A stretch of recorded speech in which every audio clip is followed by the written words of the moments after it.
Hello friends, मेरा नाम है सुभाष राज और आप सभी देख रहे हैं एक स्मार्ट स्टडी यूट्यूब चैनल। साथियों, आज की इस क्लास में भारतीय संविधान के अति महत्वपूर्ण 111 प्रश्न देखेंगे। यकीन मानिए दोस्तों, अगर आज आप ये क्लास पूरा कंप्लीट देख लेते हैं तो आपके exam SSC CGL, SSC MTS और रेलवे एग्ज़ाम में 4 चांद लगा देंगे ये क्वेश्चंस। तो आपको ये क्लास आज कंप्लीट देख लेना है। केवल एसएससी नहीं बल्कि आप किसी भी एग्ज़ाम की तैयारी कर रहे हो, अगर संविधान के ये 111 प्रश्न अगर आप देख के जाते हैं पेपर देने तो यकीन मानिए ये क्वेश्चंस आपको हूबहू आपके पेपर में देखने को मिलेंगे और कोई भी आपको नहीं रोक सकता है सिलेक्शन लेने से। तो चलिए बिना देरी किए हुए क्लास को शुरू करते हैं और भारतीय संविधान के पूरे 111 महत्वपूर्ण प्रश्नों को इसी क्लास में कंप्लीट देखते हैं। आप सभी से रिक्वेस्ट है इस वीडियो को एक लाइक जरूर करिएगा और क्लास अगर पसंद आए तो अपने सभी दोस्तों तक जरूर शेयर करना। तो पहला क्वेश्चन है, लिखित नियमों का एक समूह जिसे किसी देश में रहने वाले सभी लोगों द्वारा स्वीकार किया जाता है, इसको क्या कहते हैं? तो भाई ध्यान दीजिए, लिखित नियमों का एक समूह जिसे किसी देश में रहने वाले सभी लोगों द्वारा स्वीकार किया जाता है, इसको क्या कहते हैं? तो भाई इसे संविधान कहते हैं। राइट आएगा साथियों ऑप्शन नंबर सी, संविधान। नेक्स्ट है, भारत का संविधान सरकार की किस प्रणाली के साथ एक संप्रभु समाजवादी धर्मनिरपेक्ष लोकतांत्रिक गणराज्य है? तो देखिए, भारत का संविधान सरकार की किस प्रणाली के साथ, तो याद रखिएगा संसदीय प्रणाली के साथ। ठीक है, संसदीय प्रणाली के साथ एक संप्रभु समाजवादी धर्मनिरपेक्ष लोकतांत्रिक गणराज्य है भारत। तो करेक्ट आएगा ऑप्शन नंबर बी, संसदीय। मैंने केवल वही क्वेश्चंस क्लास में ऐड किया है जो कि अभी बहुत ही ज़्यादा पूछा जा रहा है।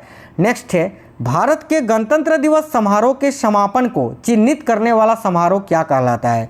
भारत में गणतंत्र दिवस साथियों प्रत्येक वर्ष 26 जनवरी को मनाया जाता है। ठीक है, और गणतंत्र दिवस का जो समापन समारोह होता है उसको चिन्हित करने के लिए क्या मनाया जाता है या उसको क्या कहा जाता है? तो याद रखना, बीटिंग रिट्रीट समारोह। यह क्वेश्चन बहुत इंपॉर्टेंट है, याद रखना ऑप्शन नंबर ए। अगला है, किस वर्ष कांग्रेस अध्यक्ष मोतीलाल नेहरू और बाकी के 8 कांग्रेस नेताओं ने भारतीय संविधान का प्रारूप तैयार किया था? तो देखिए करेक्ट आंसर होगा ऑप्शन नंबर सी, 1928 में। ठीक है, याद रखना, कांग्रेस अध्यक्ष मोतीलाल नेहरू और बाकी के 8 कांग्रेस नेताओं ने भारतीय संविधान का प्रारूप तैयार किया था। कब? तो 1928 में। किस वर्ष में भारतीय राष्ट्रीय कांग्रेस ने संविधान सभा की मांग की थी? तो भाई वह कौन सा वर्ष था जिस वर्ष भारतीय राष्ट्रीय कांग्रेस ने संविधान सभा की मांग की थी? तो देखिए करेक्ट आएगा 1934 में, 1934। नेक्स्ट क्वेश्चन है, किसने उद्देश्य प्रस्ताव पेश किया था जिसको बाद में भारत के संविधान की प्रस्तावना के रूप में ग्रहण किया गया? तो उद्देश्य प्रस्ताव को किसने प्रस्तुत किया था? तो देखिए करेक्ट आंसर हो जाएगा पंडित जवाहरलाल नेहरू जी ने, और बाद में इसी उद्देशिका को या उद्देश्य प्रस्ताव को प्रस्तावना के रूप में भारतीय संविधान में ग्रहण किया गया। आगे देखिए, पंडित जवाहरलाल नेहरू ने उद्देश्य प्रस्ताव कब पेश किया था? काफ़ी इंपॉर्टेंट क्वेश्चन है। तो पंडित जवाहरलाल नेहरू जी ने उद्देश्य प्रस्ताव कब पेश किया था? तो 13 दिसंबर 1946 को, याद रखिएगा option number B correct answer है। निम्नलिखित में से क्या भारतीय संविधान की प्रमुख विशेषताओं में से एक है? तो भाई निम्नलिखित में से क्या एक भारतीय संविधान की प्रमुख विशेषताओं में से एक है? तो याद रखिएगा संघवाद। करेक्ट है ऑप्शन नंबर डी। अगला है, किन सभी देशों का अपना संविधान होता है? तो भाई वह कौन से सभी देश हैं जिन देशों का अपना संविधान होता है? तो करेक्ट है सभी लोकतांत्रिक देशों के। करेक्ट है ऑप्शन नंबर बी, लोकतांत्रिक। अगला है, 1946 में किसे भारतीय संविधान सभा का अंतरिम अध्यक्ष बनाया गया था? तो देखिए 1946 में किसे भारतीय संविधान सभा का अंतरिम अध्यक्ष बनाया गया था? याद रखिए डॉक्टर सच्चिदानंद सिन्हा जी को। ठीक है, इनको 9 दिसंबर 1946 को संविधान सभा का अंतरिम या अस्थायी अध्यक्ष बनाया गया था। उसके बाद फिर 11 दिसंबर 1946 को जो है ना संविधान सभा का स्थायी अध्यक्ष डॉक्टर राजेंद्र प्रसाद जी को बनाया गया था, याद रखना। भारत में पहला संविधान सभा का चुनाव कब हुआ था? तो देखिए भारत में पहला संविधान सभा का चुनाव 1946 में हुआ था, ऑप्शन नंबर बी। नेक्स्ट है, संविधान सभा की पहली बैठक कब हुई थी? तो साथियों देखिए संविधान सभा की जो पहली बैठक है ये कब हुई थी? तो करेक्ट आएगा साथियों दिसंबर 1946 में, ऑप्शन नंबर ए करेक्ट है। अगला है, संविधान सभा के प्रारूप समिति में कितने सदस्य थे? तो याद रखिए करेक्ट आएगा 7 सदस्य थे। ठीक है। प्रारूप समिति के अध्यक्ष कौन थे? अगर ये पूछे पेपर में तो याद रखना डॉक्टर BR अम्बेडकर। निम्नलिखित में से कौन भारतीय संविधान के प्रारूप के लिए जिम्मेदार संविधान सभा का हिस्सा नहीं थे? तो निम्नलिखित में से कौन भारतीय संविधान के प्रारूप के लिए जिम्मेदार संविधान सभा का हिस्सा नहीं थे? तो भाई देखिए करेक्ट आएगा महात्मा गांधी। बाकी सरदार वल्लभ भाई पटेल भी थे इसमें, जवाहरलाल नेहरू भी थे और BR अम्बेडकर तो अध्यक्ष ही थे। Option number A Mahatma Gandhi इसका हिस्सा नहीं थे। भारतीय संविधान तैयार करने के दौरान 1946 में सभा का संवैधानिक सलाहकार किसे नियुक्त किया गया था? तो साथियों भारतीय संविधान तैयार करने के दौरान 1946 में सभा का संवैधानिक सलाहकार किसे नियुक्त किया गया था? याद रखना BN राव को। Option number A BN Rao. Bharat के संविधान सभा के मसौदा समिति के अध्यक्ष कौन थे? मसौदा या मसवीरा, इसको प्रारूप समिति को ही मसौदा बोला जाता है या मसवीरा बोला जाता है, याद रखना। और इस समिति के अध्यक्ष थे डॉक्टर BR अम्बेडकर। नेक्स्ट है, भारत के संविधान ने भारत सरकार के किस अधिनियम से कई संस्थागत विवरण और प्रक्रियाओं को अपनाया? तो करेक्ट है भारत सरकार अधिनियम 1935 से। Option number A. संविधान सभा की कुल सदस्यता 389 थी, जिसमें कितने रियासतों के प्रतिनिधि थे? तो संविधान सभा के जो कुल सदस्य थे उनकी संख्या थी 389, याद रखना। जिसमें कुल कितने रियासतों के प्रतिनिधि थे? तो याद रखना भाई कितने रियासतों के? तो 93 रियासतों के प्रतिनिधि थे। अगला क्वेश्चन है, भारत के संविधान को बनाने वाली संविधान सभा में कितनी महिला सदस्य थीं? तो देखिए भारत के संविधान को बनाने वाली संविधान सभा में कितनी महिला सदस्य थीं? तो याद रखिए 15 महिला सदस्य। नेक्स्ट है, प्रांतीय संविधान समिति की अध्यक्षता किसने की थी? तो भाई प्रांतीय संविधान समिति की जो अध्यक्षता है वो किसने की थी? तो सरदार वल्लभ भाई पटेल ने, याद रखना। अगला है, भारत की संविधान सभा की सदन समिति के अध्यक्ष कौन थे? काफ़ी इंपॉर्टेंट क्वेश्चन है। तो भारत की संविधान सभा की सदन समिति के अध्यक्ष कौन थे? याद रखिएगा B Pattabhi Sitaramayya. Option number A correct answer होगा। भारतीय संविधान में प्रारूप समिति के अध्यक्ष कौन थे? तो भाई देखिए भारतीय संविधान में प्रारूप समिति के अध्यक्ष कौन थे? तो याद रखिए करेक्ट आएगा वही BR Ambedkar, doctor BR Ambedkar. Bharat की संविधान सभा के किस समिति के अध्यक्ष अल्लादी कृष्ण स्वामी अय्यर थे? यानी भारतीय संविधान का वह कौन सा समिति है जिसकी अध्यक्षता अल्लादी कृष्ण स्वामी अय्यर जी ने की थी? तो देखिए करेक्ट है प्रत्यय पत्र समिति की। ऑप्शन नंबर ए करेक्ट आएगा। भारतीय स्वतंत्रता अधिनियम 1947 की किस धारा द्वारा संविधान सभा को मान्यता दी गई? तो देखिए करेक्ट आएगा साथियों धारा 8 का खंड 1 के द्वारा। ऑप्शन नंबर डी करेक्ट आएगा। अगला है, संविधान सभा का 10वां सत्र कब आयोजित किया गया था? तो भाई संविधान सभा का 10वां सत्र 6 से 17 अक्टूबर 1949 को आयोजित किया गया था, याद रखना। Option number A correct answer है। भारत का संविधान किसके द्वारा हस्तलिखित है? यानी भारत का संविधान किसने अपने हाथों से लिखा था? तो राइट है प्रेम बिहारी नारायण रायजादा ने। राइट है ऑप्शन नंबर ए प्रेम बिहारी नारायण रायजादा। संविधान सभा ने भारत के संविधान को कब स्वीकार किया था? तो साथियों संविधान सभा ने भारत के संविधान को कब स्वीकार किया था? याद रखना 26 नवंबर 1949 को। नेक्स्ट है, संविधान सभा के सदस्यों ने किस तारीख को भारत के संविधान पर हस्ताक्षर किए थे? तो राइट है साथियों 24 जनवरी 1950 को। नेक्स्ट है, भारत के संविधान की निम्नलिखित में से कौन सी एक विशेषता नहीं है? तो भारत का जो संविधान है उसकी इनमें से कौन सी एक विशेषता नहीं है, ये आपको बताना है। तो द्विसदनीय विधायिका, ये जो है भारत के संविधान की एक विशेषता नहीं है। बाकी एकीकृत न्यायिक व्यवस्था, एकल नागरिकता, राष्ट्रपति द्वारा राज्यपाल की नियुक्ति, ये सभी जो है भारत के संविधान की एक व्यवस्था है या विशेषता है, लेकिन द्विसदनीय विधायिका ये भारतीय संविधान की एक विशेषता नहीं है। भारत के सर्वोच्च न्यायालय का उद्घाटन सत्र कब हुआ था? तो साथियों राइट है 28 जनवरी 1950 को। Option number A. अगला है, भारतीय संविधान का जनक किसे माना जाता है? तो देखिए भारतीय संविधान का जनक डॉक्टर BR या भीमराव अंबेडकर को माना जाता है। हर साल भारत में हर साल संविधान दिवस किस तिथि को मनाया जाता है? तो राइट है ऑप्शन नंबर सी 26 नवंबर को। भारतीय संविधान की कौन सी विशेषता देश में सरकार के एक से अधिक स्तरों के अस्तित्व का उल्लेख करती है? तो भाई याद रखना भारतीय संविधान की कौन सी विशेषता? तो भाई संघवाद। ऑप्शन नंबर सी करेक्ट है। भारत के संविधान के द्वारा किस प्रकार की नागरिकता प्रदान की जाती है? तो भाई राइट आएगा एकल नागरिकता। Option number A. अगला है, निम्नलिखित में से किस अधिनियम ने विधायिका में संघीय विशेषताओं और प्रांतीय स्वायत्तता की शुरुआत की? और केंद्र और प्रांतों के बीच विधायी शक्तियों के विवरण के प्रावधान भी किया। तो देखिए बहुत ही अच्छा क्वेश्चन है। निम्नलिखित में से किस अधिनियम ने विधायिका में संघीय विशेषताओं और प्रांतीय स्वायत्तता की शुरुआत की और केंद्र और प्रांतों के बीच विधायी शक्तियों के वितरण के प्रावधान भी किया? तो भाई राइट आंसर होगा साथियों भारत सरकार अधिनियम 1935 में। नेक्स्ट है, निम्नलिखित में से किसने भारतीय संविधान को अर्ध संघीय बताया था? तो भाई किसने भारतीय संविधान को अर्ध संघीय बताया था? याद रखना केसी वियर ने। ऑप्शन नंबर डी करेक्ट है।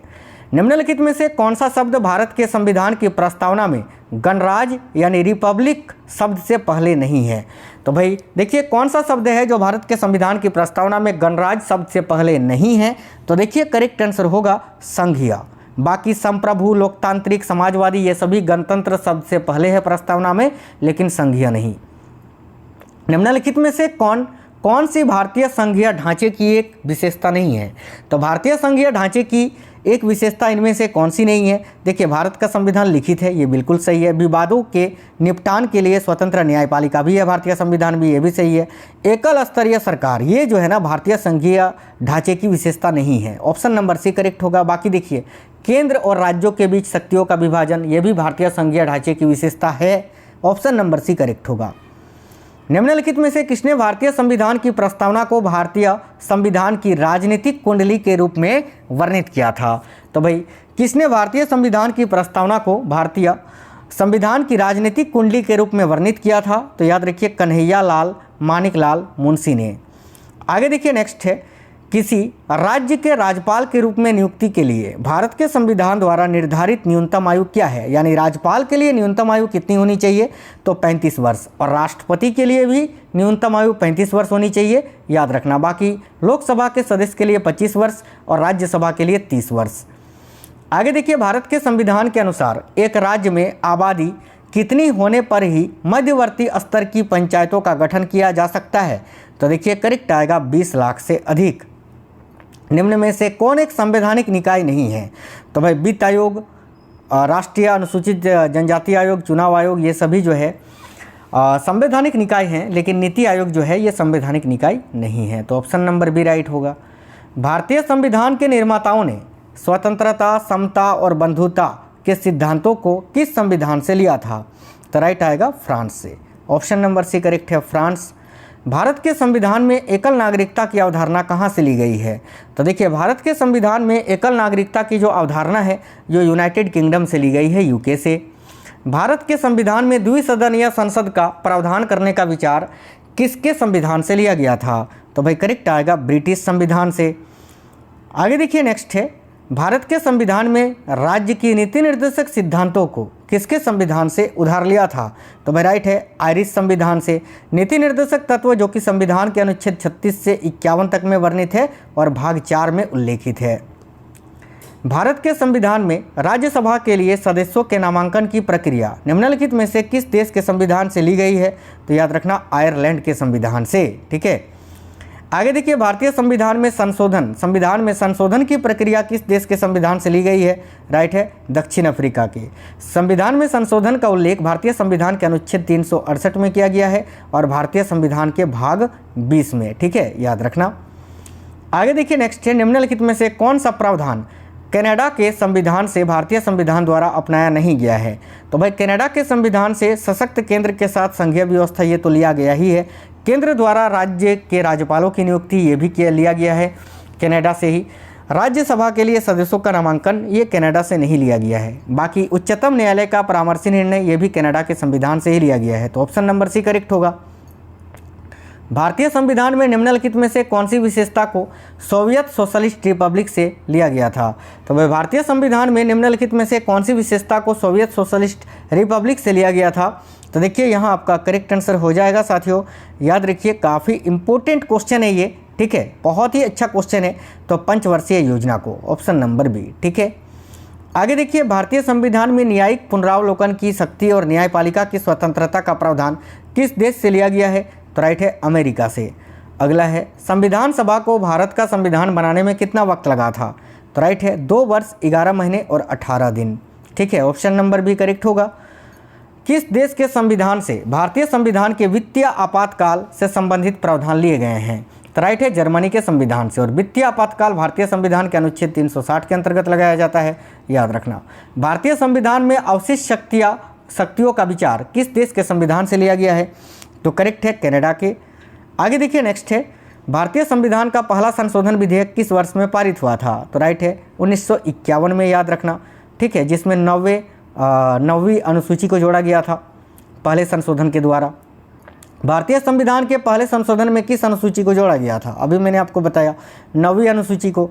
आगे देखिए भारतीय संविधान का कौन सा भाग है जो संविधान संशोधन से संबंधित है? तो साथियों राइट आएगा भाग 20, ऑप्शन नंबर डी। आगे देखिए नेक्स्ट है भारत के संविधान में कौन सा संशोधन भाषा के आधार पर भारतीय राज्यों के पुनर्गठन को संवैधानिक रूप से एनकोड करने के प्राथमिक उद्देश्य के साथ पारित किया गया था? तो भाई राइट आंसर होगा साथियों, याद रखिएगा 7वां संशोधन, ऑप्शन नंबर सी। निम्नलिखित में से किस संविधान संशोधन ने भारत संघ में दादरा और नगर हवेली को एक केंद्र शासित प्रदेश के रूप में शामिल किया था? तो देखिए करेक्ट आएगा यहाँ आपका 12वें संविधान संशोधन के द्वारा। आगे देखिए भारत के संविधान के किस संशोधन द्वारा नागालैंड को राज्य का दर्जा दिया गया? तो भाई राइट है 13वां संविधान संशोधन के द्वारा।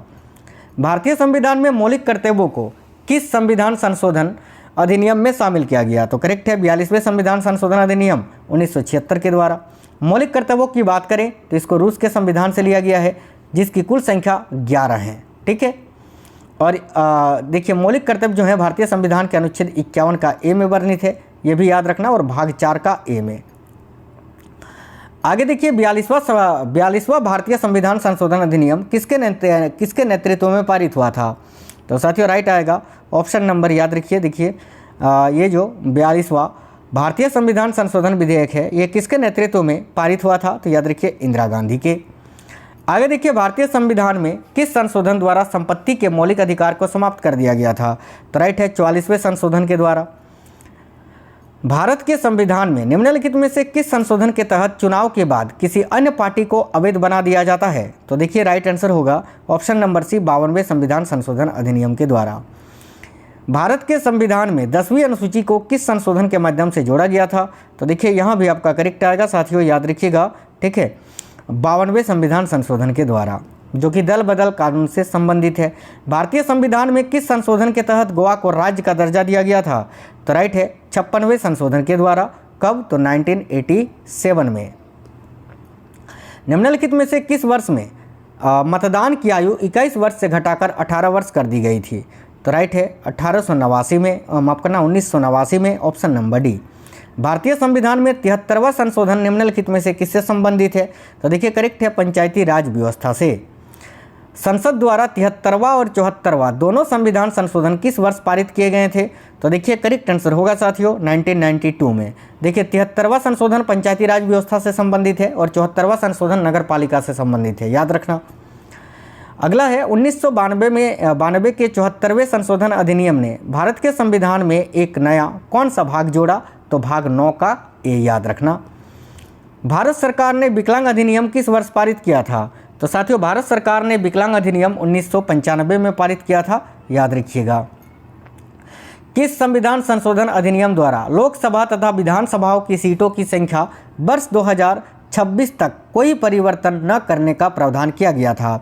तो राइट आंसर होगा 84वें संविधान संशोधन के द्वारा। आगे देखिए भारत के संविधान के निम्नलिखित में से किस संशोधन ने अनुच्छेद 51A के तहत एक नया मौलिक कर्तव्य जोड़ा? तो देखिए करेक्ट आंसर होगा 86वें संविधान संशोधन अधिनियम 2002 के तहत, याद रखना, जो 11वां मौलिक कर्तव्य है उसको जोड़ा गया था। आगे देखिए नेक्स्ट क्वेश्चन है संविधान अधिनियम में किस संशोधन के अंतर्गत शैक्षणिक संस्थाओं में OBC के लिए आरक्षण किया गया है? तो राइट है 93वें संशोधन के द्वारा। आगे देखिए नेक्स्ट है हिंदू उत्तराधिकार अधिनियम 1956 में एक संशोधन किस वर्ष पारित किया गया था? तो राइट है साथियों 2005 में। नेक्स्ट है भारत के किस राष्ट्रपति ने भारतीय संविधान के 100वें संशोधन को स्वीकृति दी? तो देखिए करेक्ट है प्रणब मुखर्जी जी ने। ठीक है, 2000 देखिए ये जो संशोधन था 100वां संशोधन, ये 2015 में हुआ था और ये भारत और बांग्लादेश के बीच भूमि सीमा समझौते की पुष्टि से है। आगे देखिए भारत के संविधान के किस संशोधन अधिनियम द्वारा भारत में वस्तु एवं सेवा कर यानी GST लागू किया गया? तो करेक्ट है साथियों 101वें संविधान संशोधन के द्वारा। 103वां संवैधानिक संशोधन किससे संबंधित है? तो देखिए करेक्ट आएगा आर्थिक आरक्षण से, ऑप्शन नंबर सी। अगला है 104वां संविधान संशोधन अधिनियम किससे संबंधित है? तो भाई याद रखिएगा अनुसूचित जातियों और जनजातियों के लिए आरक्षण से। अगला है वर्तमान समय में भारतीय संविधान में गणना की दृष्टि से कुल कितने अनुच्छेद और अनुसूचियां हैं? तो गणना की दृष्टि से 470 अनुच्छेद और 12 अनुसूचियां हैं, याद रखना। खेल का विषय भारतीय संविधान की किस सूची में आता है? तो देखिए करेक्ट आएगा राज्य सूची में, ऑप्शन नंबर सी।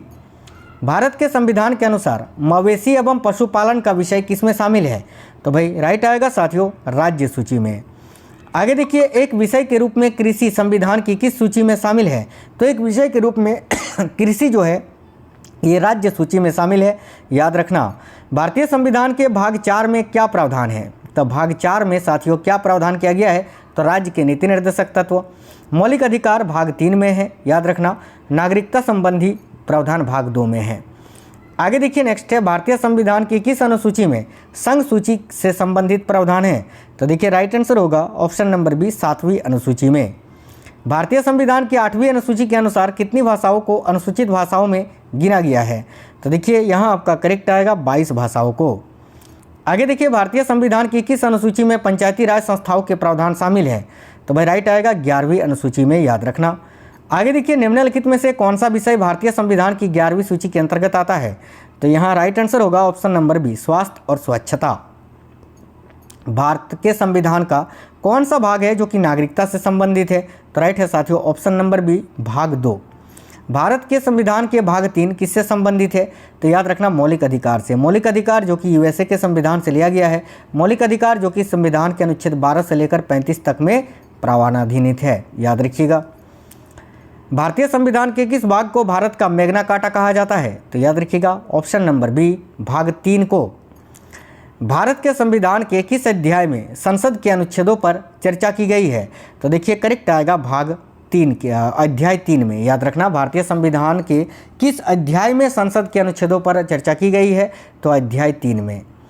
निम्नलिखित में से भारतीय संविधान का कौन सा भाग राज्य को समान न्याय और स्वतंत्रता कानूनी सहायता प्रदान करने का निर्देश देता है? तो साथियों ये जो है डीपीएसपी के अंतर्गत आता है आपका, यानी राज्य के नीति निर्देशक तत्व के अंतर्गत। और राज्य का नीति निर्देशक तत्व भारतीय संविधान के भाग 4 में है, तो ऑप्शन नंबर डी करेक्ट होगा। भारत के संविधान के भाग 4 का ए अनुच्छेद 51A में कितने मौलिक कर्तव्यों को निर्धारित किया गया? तो देखिए करेक्ट आएगा 11 मौलिक कर्तव्यों को। भारतीय संविधान का कौन सा भाग राज्य विधानमंडल से संबंधित है? तो याद रखिएगा साथियों यहाँ आपका करेक्ट आएगा भाग 6। भारतीय संविधान के किस भाग में केंद्र शासित प्रदेशों से संबंधित प्रावधान है? तो देखिए करेक्ट आएगा यहाँ आपका भाग 9 में, ऑप्शन नंबर बी। भारत के संविधान का कौन सा भाग देश के भीतर व्यापार और वाणिज्य की स्वतंत्रता प्रदान करता है? तो याद रखिएगा यहाँ आपका करेक्ट आएगा भाग 13। नेक्स्ट है भारत के संविधान का कौन सा भाग संघ और राज्यों के बीच संबंधों से संबंधित है? तो साथियों याद रखिएगा ऑप्शन नंबर बी भाग 11।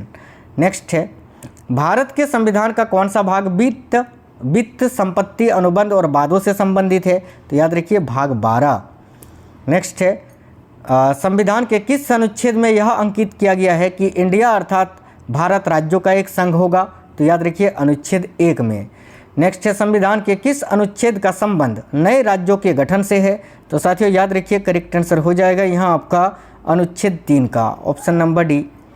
भारतीय संविधान के किन अनुच्छेदों में नागरिकता संबंधी प्रावधान है? तो राइट है अनुच्छेद 5 से लेकर 11 तक में, याद रखना। निम्नलिखित में से किन अनुच्छेदों द्वारा भारतीय संविधान नागरिकों को मूल अधिकार सुनिश्चित प्रदान करता है? तो करेक्ट आएगा ऑप्शन नंबर ए अनुच्छेद 12 से 35 तक के द्वारा। भारत के संविधान के निम्नलिखित में से कौन सा अनुच्छेद समानता के अधिकार से संबंधित है? तो राइट है ऑप्शन नंबर ए अनुच्छेद 14 से 18। भारत के संविधान का कौन सा अनुच्छेद कानून के समान संरक्षण और कानून के समक्ष समानता प्रदान करता है? तो साथियों याद रखिएगा करेक्ट आएगा अनुच्छेद 14। नेक्स्ट है भारतीय संविधान का कौन सा अनुच्छेद विभिन्न आधारों पर किसी भी भारतीय नागरिक के साथ भेदभाव से संबंधित है? तो राइट आंसर होगा ऑप्शन नंबर डी अनुच्छेद 15।